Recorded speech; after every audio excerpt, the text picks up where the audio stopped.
പിന്നെ വേഗം തന്നെ നമ്മൾ മേലോട്ട് കയറി വന്നായിരുന്നു. അപ്പോൾ ദേ ഇവിടെ വന്നിരുന്നു നോക്കുവാണ് എനിമീസ് എവിടെയാണെന്നൊക്കെ. ആരെയും കണ്ടില്ല ആദ്യമേ. പിന്നെ ദേ ഒരുത്തനെ കണ്ടു, നല്ല രീതിയിൽ ഡാമേജ് കൊടുത്ത് അവനെ ദേ നോക്ക് ചെയ്തിട്ടുണ്ട്. പിന്നെ വേഗം തന്നെ ഫിനിഷ് ചെയ്തു. അല്ലെങ്കിൽ ലാസ്റ്റ് സോൺ ആയതുകൊണ്ട് ചിലപ്പോൾ റിവൈവ് ചെയ്യാനായിട്ടുള്ള ചാൻസ് ഉണ്ട്. അവനെ റിവൈവ് ചെയ്ത് കഴിഞ്ഞാൽ പിന്നെയും നമുക്കതൊരു പണിയായിരിക്കും. പിന്നെയും പോയി നോക്ക് എടുക്കുക എന്നൊക്കെ പറയുന്നത് റിസ്ക് ആണ്. ചിലപ്പം രണ്ടുപേരും കൂടെ ചേർന്ന് നമ്മളെ അങ്ങ് ഫിനിഷ് ചെയ്യാനും സാധ്യതയുണ്ട്. അങ്ങനെ അവനെയും ഫിനിഷ് ചെയ്തിട്ട് നമ്മളിതേ ഈ വഴിയൊക്കെ താഴത്തോട്ട് ചാടിയിട്ടുണ്ട്. കാരണം ഇനിയുള്ള എനിമി എവിടെയാണെന്ന് എനിക്ക് യാതൊരു ഐഡിയ ഇല്ല. അങ്ങനെ നമ്മൾ വേണ്ട താഴത്തോട്ട് ചാടിയിട്ട് നോക്കുന്നുണ്ട് ഗൈസ്, ഏത് സൈഡിലെ എനിമീന്നൊക്കെ.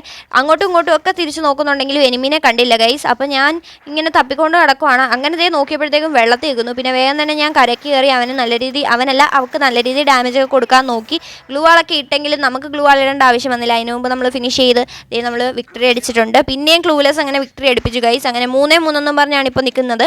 നേരത്തെ നമ്മൾ പറഞ്ഞ പോലെ തന്നെ ടൈറ്റ് കോമ്പറ്റീഷനാണ് ഗൈസ് ഇനി വരാൻ പോകുന്നത്. നമുക്ക് വിചാരിച്ചാൽ ബൂയി അടിക്കാൻ പറ്റും.